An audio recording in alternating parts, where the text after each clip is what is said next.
Hello there, this one is for the movie buffs, and in today's video we're going to cover 10 films that you most likely haven't seen or in some cases haven't even heard of. I'm not saying you need to have seen all of these films to officially call yourself a movie buff, but I'm not saying that either.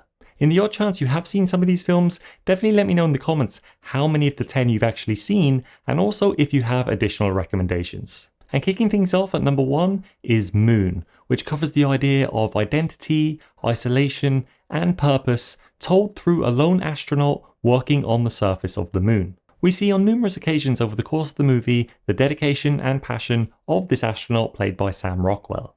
Initially, the focus of the film is on the lone astronaut himself and the various surroundings and equipment that he has to deal with on a regular basis. But as the film progresses, it becomes increasingly psychological and philosophical, often asking very profound questions about purpose and identity. One of the things I really like about this film, other than the great performance by Sam Rockwell, is the atmosphere that this film captures, and it does so on a very small budget, despite the feeling that it was made for a lot more. If you're interested in the ideas of sci-fi, space, exploration, and purpose, then definitely check this one out. And the next one is Grave of the Fireflies, one of Studio Ghibli's early movies made in the late 80s. You may or may not have heard of this film studio, but they've made many successful films, including Spirited Away, and this one is sort of a precursor, but really captures the emotional impact of the themes involved. This film is renowned for its powerful and heart-wrenching depiction of the human cost of war. This film presents a realistic look of two siblings and the general struggles that they have to endure throughout the time of war. This film also gives an insight into Japanese culture and history, making it both educational and poignant. Of course, as expected with any Studio Ghibli film, the animation is excellent, even though it was made several decades ago, but one of the main things that this film is known for is its emotional weight and impact. And I've known several people to say this has been one of the most emotionally affecting films they've ever seen, and one of the ones that made them cry more than anything else. At number 3 is Another Year by Mike Leigh, and this one excels at its realistic portrayal of an ordinary family in the UK. Unlike the previous entries, which at least partly are known for their spectacle, this one is a lot more about the subtleties of human interaction and growing up in a family. The cast is excellent, the writing is both subtle and rich, and the overall experience is definitely one of authenticity. This film quietly but powerfully explores the themes of aging, loneliness, contentment, and family, and if you're looking for something a little bit more grounded, then definitely check this one out. And the next one is Belfast, which is a semi-autobiographical film made by Kenneth Branagh, which shows the struggles and the essence of growing up in Northern Ireland during the Troubles. The acting, as well as the style of the movie, really draws the viewer in, and this can be best seen in the performance of the young actor through which most of the events of the story are told. This film balances drama and humour very delicately, providing a rich insight into the life of a family going through turbulent times. The next one is the most recent entry in this list, and that is Anatomy of a Fall. This film offers a gripping courtroom drama about a mysterious death, and over the course of the film, it keeps the audience guessing about the truth of this case. The characters are well developed, the acting is some of the best I've seen in a long time, and as the film progresses, we become increasingly aware of the deeper motivations behind various characters. This movie challenges the viewer to think more deeply about the topics of justice, truth, and even human nature. If you want to see a well-crafted, multifaceted film with rich characters and interesting developments, then definitely check out Anatomy of a Fall. At number 6 is the first and only horror movie in this list, and that is It Follows. This film offers a unique and unsettling take on the horror genre with its eerie atmosphere and slow build-up of tension. In many ways, the cinematography and the score is very much reminiscent of the old 80s horror genre, but at the same time the eerie atmosphere lingers long after you've initially watched the film. Unlike most horror films, which is largely about the jump scares and the gore, this one is much more about the atmosphere that it captures and creates because of the uncertainty around the main theme. The central idea is that there's this unknown creature or shapeshifter that can be anything or anyone that you may know, and their sole purpose is to hunt you down and follow you, although they can only do so at walking pace. And now for the creepy part, the only way to prevent this from happening is to pass it on by sleeping with someone else, and then they become the target until they're hunted down, and then it reverts back to the last person who was previously the target.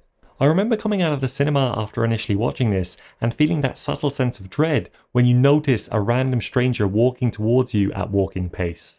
This one is definitely a unique and worthwhile horror movie, so definitely check it out if you're interested in horror movies in general, or if you're looking for something just a little bit different. And the next one is Ex Machina. This one delves into the ethics of artificial intelligence, something that's going to become increasingly more relevant as time goes on, but also what it means to be human. The small cast, including Domhnall Gleeson, Oscar Isaac, and Alicia Vikander, have all gone on to become a lot more well known and successful since the making of this film, but at the same time these performances are all solid, deep, rich, and interesting. The sleek and modern visuals and design, as well as the special effects and the set, all combine to make this a very interesting and insightful take on the human condition and AI. The film creates a very strange and tense atmosphere, one that's filled with suspense that keeps you on edge throughout the course of the movie and definitely culminates at the very end. If you're looking for both a modern and a subtle sci-fi, then definitely check this one out. And the next one is Brooklyn, which tells the story of a young Irish immigrant moving to Brooklyn in the 1950s, and this one again is very heartfelt, very poignant, and really captures the essence of what it means to be Irish, as well as what it means to move to a country where the atmosphere and the surroundings are at stark contrast. Saoirse Ronan's performance is engaging and nuanced, the set design and the period details are meticulously put together, and overall you really get a realistic take on what it could have been like to be in her situation. This film explores the themes of identity, belonging, immigration, all of which are told in a delicate and sensitive way. As someone who's half Irish myself, I definitely resonate with some of the ideas and themes in this film, but even if you have no connection to Ireland, I think everyone can enjoy this film for what it is. And the next one, at number 9, is K-PAX starring Kevin Spacey. Obviously the actor Kevin Spacey has gone through a hard time over the last few years, but when we rewind back to some of the most iconic films he's been a part of, this is one of those ones that seems to be sandwiched in between and is easily missed, even though I think it really captures some of the best of his acting as well as his subtlety and versatility. The film starts with the police picking up a stranger in a train station who then goes on to claim that he's not from this planet and he's actually an alien from another world. Very quickly he's moved to a psychiatric institute where he's managed largely by a psychologist, which is played by Jeff Bridges. A lot of what makes this film great is the relationship and the interactions between the psychologist and the character who claims to be an alien. Obviously at the start people are skeptical at best over these bold claims about being from another planet, but as the film progresses he ends up providing more and more evidence that makes even the most distinguished of scientists question their own knowledge and their experience. This film addresses the themes of trauma, healing and human connection, and in my opinion makes for a deeply moving watch. And last but not least is Insomnia, one of Christopher Nolan's early films and one of the few that most people still haven't seen. This film excellently blends psychological tension with the themes of sleep deprivation and guilt, particularly towards one individual detective. The Alaskan setting with its perpetual daylight makes for a very disorientating experience, and this is kind of captured as a viewpoint from the detective himself. The film has an excellent cast, which in a way is quite surprising given how early Christopher Nolan was in his career. The story contains moral complexities which challenges the viewer to think more deeply about the nuances between right and wrong. And definitely check this movie out if you're interested in a detective story or a crime drama, but at the same time, this is quite unique given the fact that they are so prevalent. So that's it. I hope you enjoyed. Definitely let me know in the comments if you've seen any or how many of these films you may have seen. Also, I definitely appreciate if you could like and subscribe. Otherwise, I'll see you in the next video.